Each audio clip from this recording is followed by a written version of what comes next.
Saludos amables televidentes, bienvenidos a este su espacio Dinámica Económica, un programa de economía para todos hoy, como cada día a esta misma hora, por este mismo canal.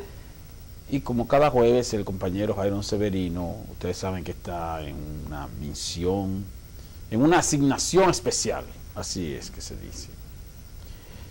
En este día todo el mundo ha estado hablando del presupuesto. Presupuesto, 711.399.3 millones de pesos que diseñó el equipo técnico económico del gobierno. Ahora bien, ¿qué ocurre?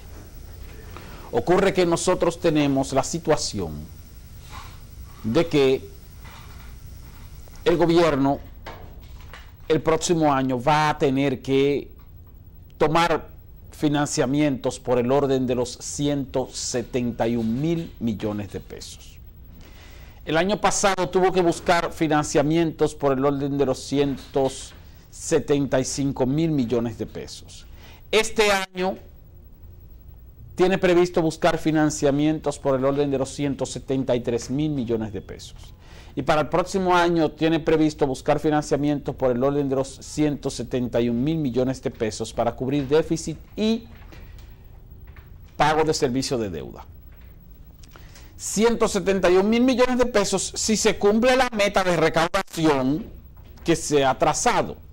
Me explico. Este año, por ejemplo, el presupuesto es de 663.000 millones de pesos. El gobierno va a recaudar 490.000 millones y para completar va a tener que buscar prestados 173.000 millones. Pero la estimación de ingresos del gobierno de este año es de 490.000 millones de pesos.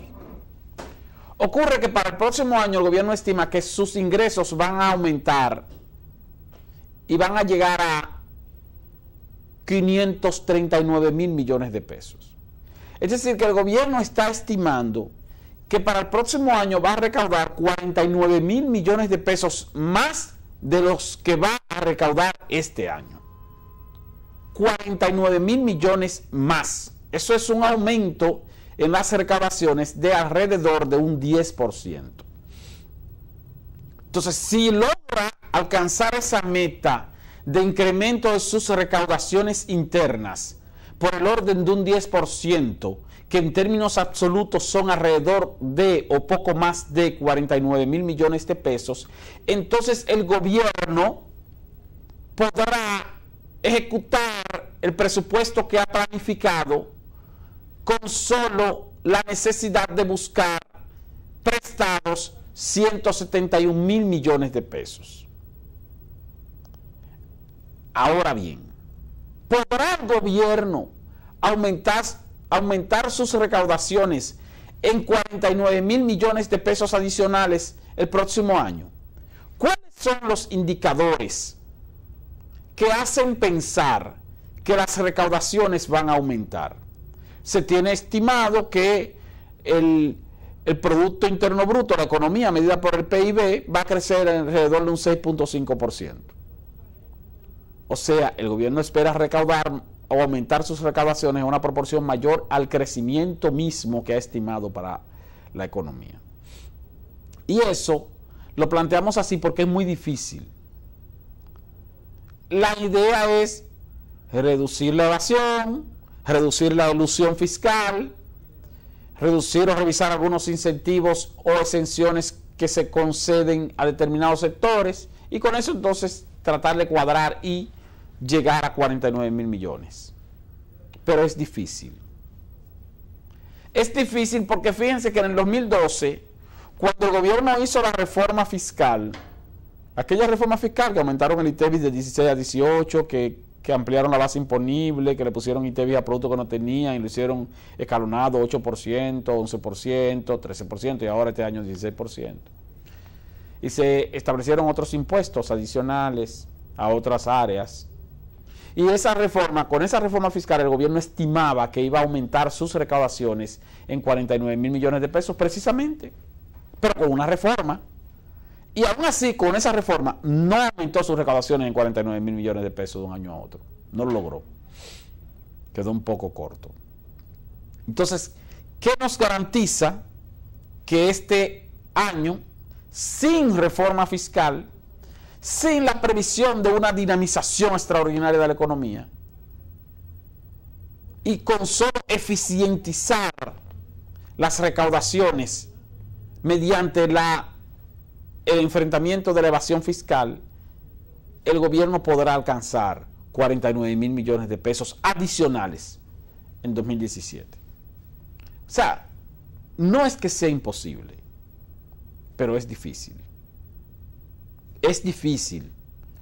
Y mi deseo, y el deseo que debería tener toda la población, es que el gobierno alcance esa meta, para que ciertamente la necesidad de endeudamiento adicional no sea mayor a los 171,000 millones de pesos que el gobierno ha programado para el próximo año.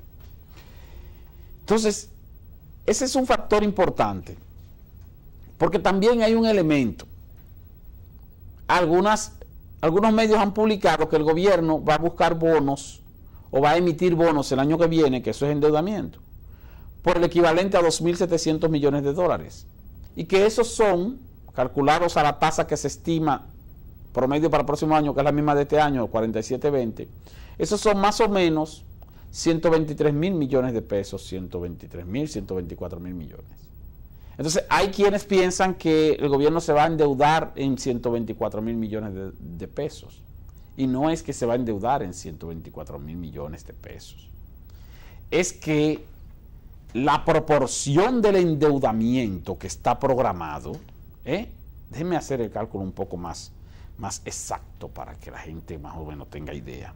La proporción del endeudamiento que se ha programado, 2.700 por 47.20, es más o menos 127,000 millones, 127,440 millones. Pero no es que el gobierno se va a endeudar en 127,000 millones. Es que de los 171,000 millones programados de endeudamiento, hay 127,000 millones que serán mediante la emisión de bonos internos y externos. Pero aparte de eso, hay otros capítulos de endeudamiento, de financiamientos, ya sea con bancos, ya sea con otros, tal vez con suplidores, no sé. Pero en bonos internos y externos son 127,400 millones. Los otros 44,000 millones se van a buscar por otras vías también de financiamiento, para un total de 171,000 millones, siempre que se cumpla la meta de recaudar 539,000 millones de pesos el próximo año, en lugar de los 490,000 millones que se estima que se va a recaudar en el año que está en transcurso. Esperemos pues que la partida o la estimación presupuestaria que ha hecho el gobierno del presidente Danilo Medina y su equipo económico, encabezado en esta ocasión por el ministro de Hacienda, Donald Guerrero, pues que logren alcanzar esta meta que se han trazado.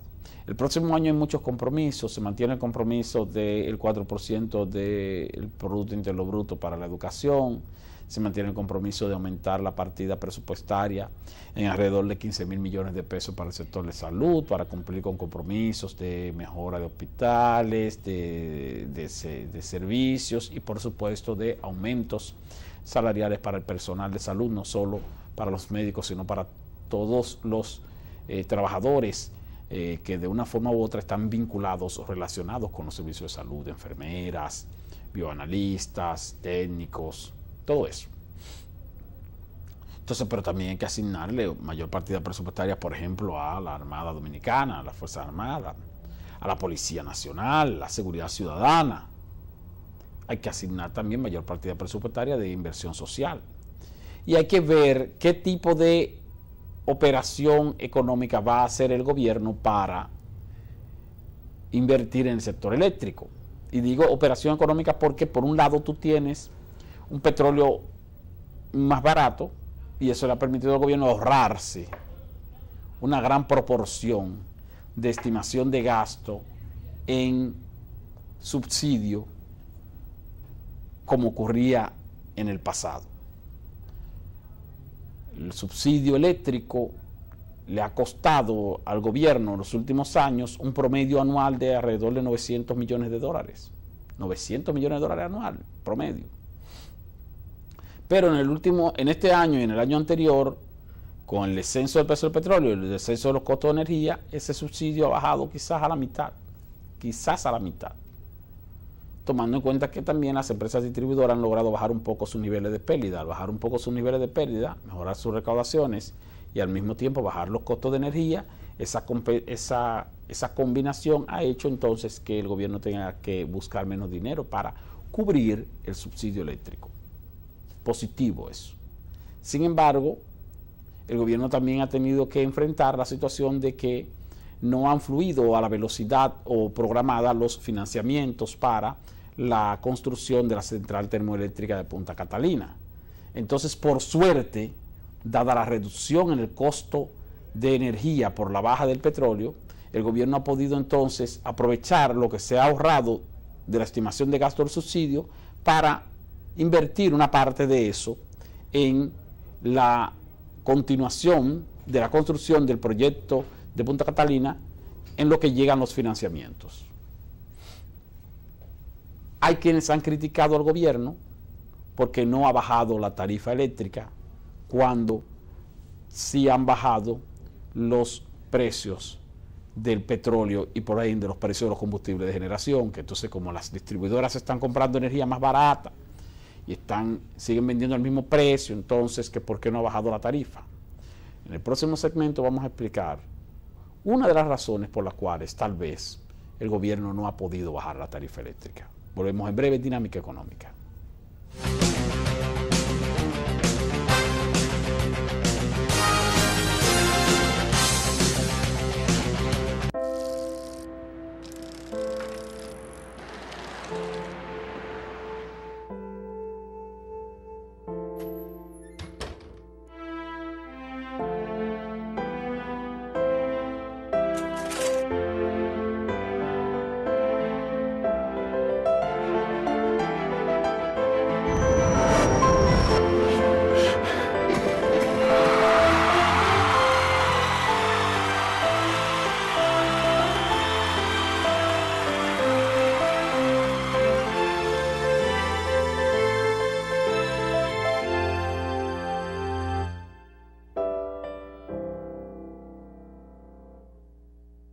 ¿Por qué es importante un sistema de pagos moderno y eficiente? Ha llegado el fin de mes y esperas la entrega de tu sueldo. Ya has calculado el pago de tus cuentas. Préstamo, casa, carro, luz, teléfono, estudios, comida. Pero imagina que solo te pudieran pagar en efectivo. Y no existen instrumentos de pago modernos y confiables que te faciliten cumplir a tiempo con tus compromisos. Esto afectaría tu vida diaria y también la vida de tus relacionados y de las demás personas. Quedarías mal. Perderías muchas oportunidades y tiempo. Para facilitar el uso eficiente del dinero en compras, ventas, pagos y transferencias, el Banco Central garantiza el adecuado funcionamiento del sistema de pagos, creando normas y reglamentos, autorizando instrumentos de pagos, tarjetas de crédito, débito y prepagadas, cheques, pagos móviles, transferencias nacionales y a Centroamérica para que la población pueda realizar sus actividades económicas con rapidez y seguridad. Pagos en tiempo real y tránsitos mínimos, logrando un notable ahorro de tiempo, contribuyendo así al buen funcionamiento del sistema financiero y de la economía. Porque un sistema de pagos confiable es parte importante del esfuerzo que hacemos para convertir tus sueños de hoy en tus logros de mañana. Campaña de Educación Económica y Financiera del Banco Central de la República Dominicana, por la estabilidad y el crecimiento.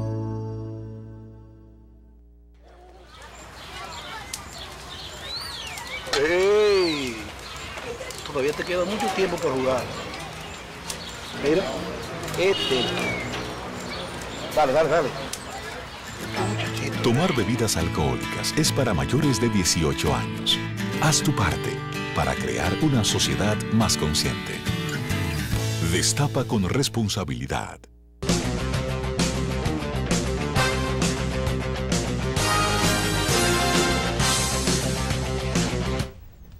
Gracias por continuar con su espacio Dinámica Económica. Decía en el segmento anterior que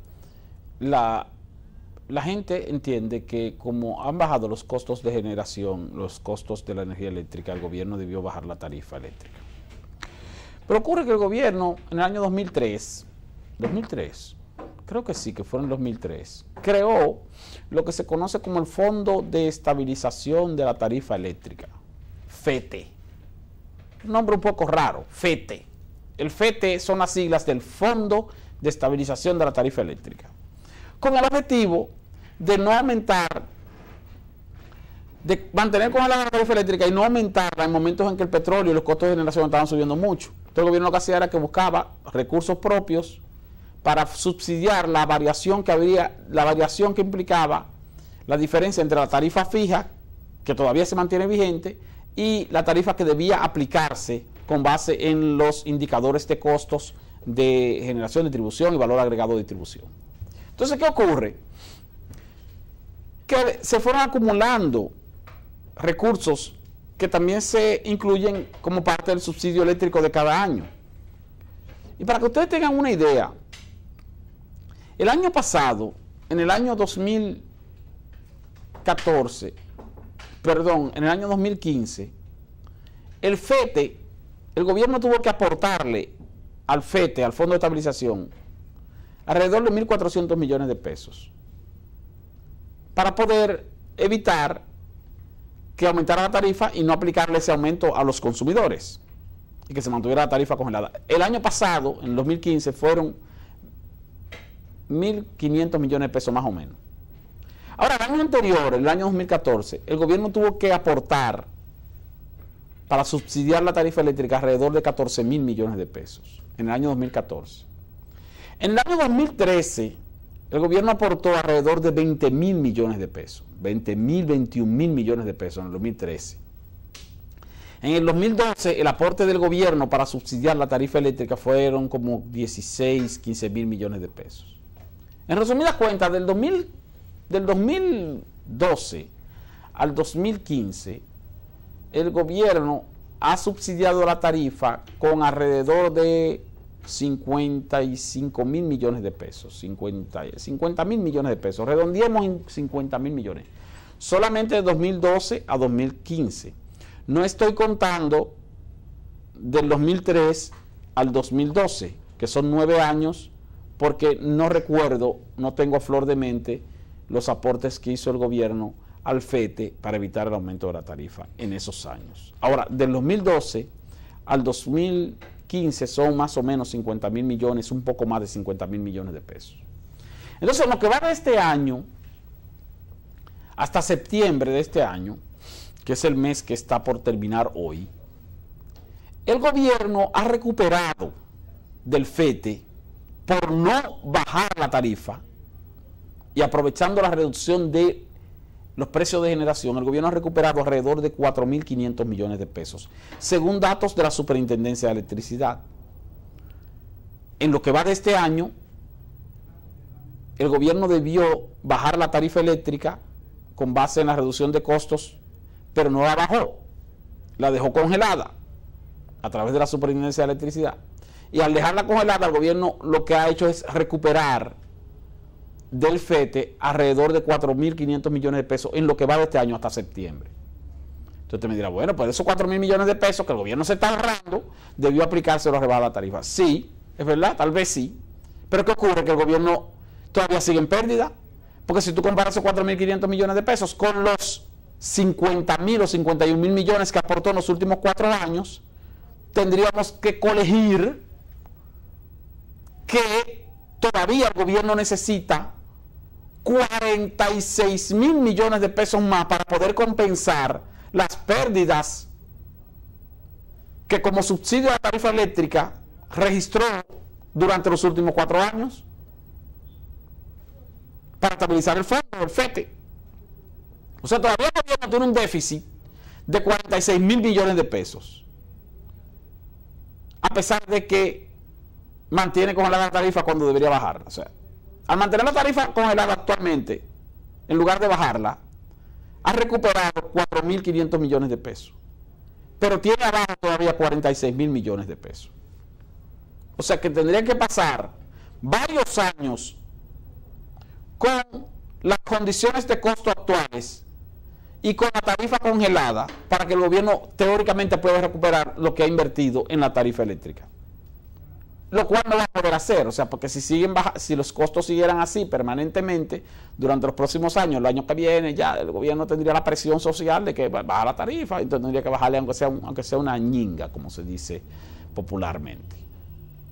Pero técnicamente, dentro de lo que se conoce como el concepto de un fondo de estabilización, como es el FETE, el gobierno no debe bajar la tarifa. Lo que debe hacer es seguir manteniéndola así y seguir recuperando lo que mantiene en déficit correspondiente a los aportes anteriores. Y no es que estemos defendiendo al gobierno ni a la Superintendencia de Electricidad, lo que estamos diciendo es que, haciendo un análisis costo-beneficio económico, si tenemos un fondo de estabilización, cuando la tarifa debe subir, no la subimos y le aportamos dinero. Ahora, cuando la tarifa debe bajar, no la bajamos para recuperar el dinero que habríamos aportado.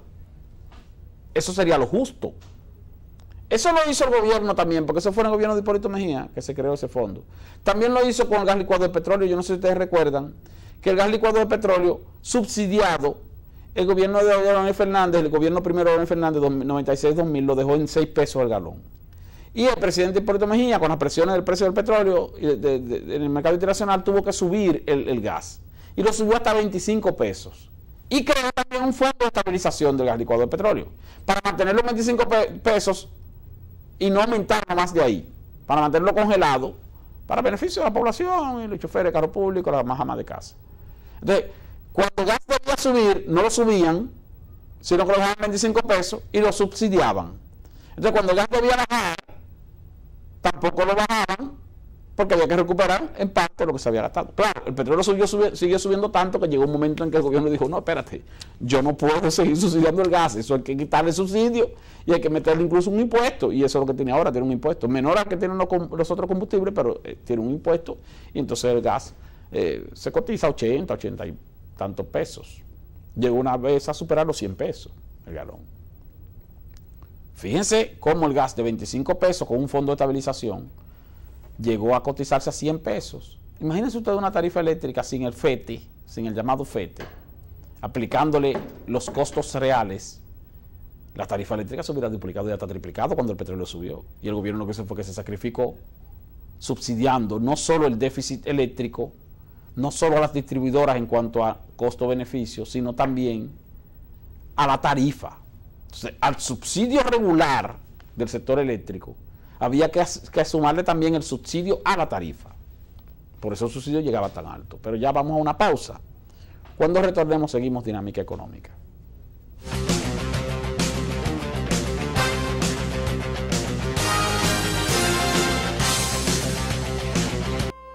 Atendemos casos, ayudamos personas. El servicio al cliente es lo más importante para nosotros. Tratar a cada persona como un miembro de la familia es nuestra prioridad. Brindar las mejores atenciones es nuestra misión.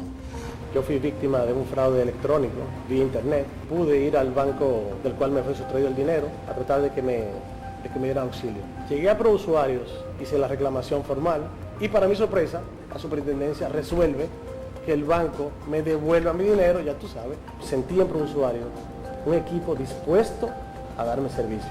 Así me sentí en ProUsuarios. Superintendencia de Bancos de la República Dominicana. Cuentas con nosotros. Con mi zapatico voy de aquí para allá, de allá para acá, de ahí para allá. Con mi tenisito yo llego a cualquier lugar, pero siempre llego muy sudada. Cambia tu forma de andar. Solicita tu Prestamás Vehículos Nuevos de la Nacional y móntate, porque Con un carro propio se goza tu vez, manejarlo para adelante y para atrás otra vez. ¿qué esperas para montarte? Más detalles en alnap.com.do. Asociación La Nacional, tu centro financiero familiar, donde todo es más fácil.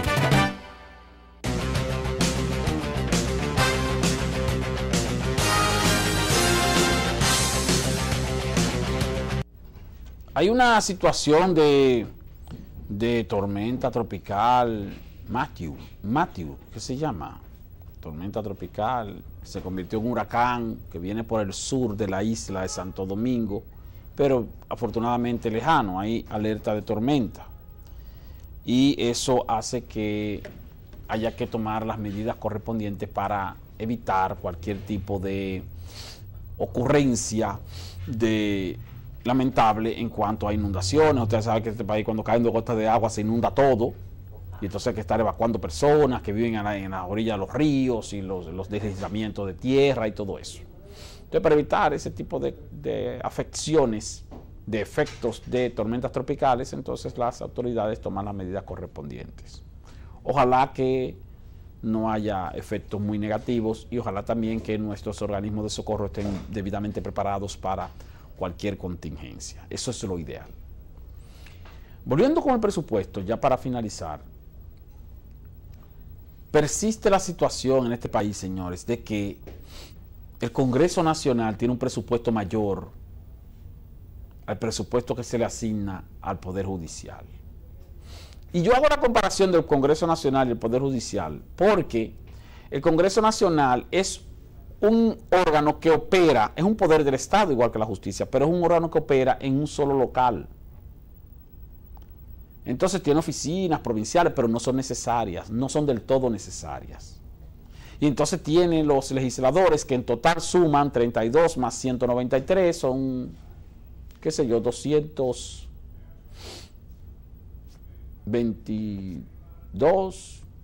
23, 24, 25, 225 legisladores. Aquí hay 223, 225 legisladores. En total, incluyendo los diputados, senadores, los diputados nacionales, los diputados de ultramar, todo eso. Entonces son 223. Asuma usted que cada uno usted le ponga 5 empleados. Bueno, lo que sea. Pero estamos hablando de personas que su labor es legislar. Y se legisla en un solo local. En un solo local se legisla. Por lo tanto, no se necesitan tantos recursos para esa institución. Sin embargo, el Poder Judicial tiene la obligatoriedad de tener cobertura nacional. ¿Por qué cobertura nacional? Porque hay que llevar la justicia hacia todos los puntos del país. Entonces, el Poder Judicial debe tener tribunales en edificaciones adecuadas en todos los puntos del país. En el lugar más recóndito del país tiene que haber un tribunal judicial, tiene que haber un órgano para hacer justicia. Tiene que haber jueces, tiene que haber abogados defensores, tiene que haber seguridad, tiene que haber estructura para hacer justicia. Eso sin incluir la labor del Ministerio Público. Entonces, ese sí es un poder del Estado que necesita de muchas personas, en su mayoría profesionales, y de mucha infraestructura física. Y de infraestructura en todo el país, contrario al Poder Legislativo. Entonces, es ilógico que el Poder Legislativo tenga un presupuesto mayor al Poder Judicial, cuando el Poder Judicial tiene, por un asunto de lógica, muchísimo más necesidad económica que el Poder Legislativo. Primero, porque es un órgano que debe operar en el ámbito nacional completo. El Poder Legislativo opera en un solo local, en la capital, en el Centro de los Héroes. Segundo, porque tiene la obligación de ofrecer un servicio gratuito a la ciudadanía, a los ciudadanos, a la gente. El Poder Legislativo no ofrece servicio. El Poder Legislativo legisla por el bien de la ciudadanía, pero no tiene que ofrecer servicio. El Poder Judicial sí, porque el Poder Judicial es un juez que hace justicia a personas que demandan, que ponen querella, a personas que delinquen y entonces el otro, la víctima y eso. O sea, está al servicio de la gente, pero un servicio directo, y por eso tiene un costo mucho mayor. Y aún así, aquí todos los años se le asigna un presupuesto miserable al Poder Judicial, una cosa que no tiene sentido. Y en algún momento, señores, hay que corregir esa distorsión. En algún momento. Para que no tengamos a Mariano Germán, el presidente de la Suprema Corte de Justicia, todos los años, diciendo que le han dado un presupuesto ínfimo, que eso no vale ni siquiera el comentario. Pero en algún día se hará justicia con la justicia. Vamos a finalizar en este momento y le invitamos a los amables televidentes a que estén con nosotros, como cada día mañana, a esta misma hora, por este mismo canal. Bendiciones.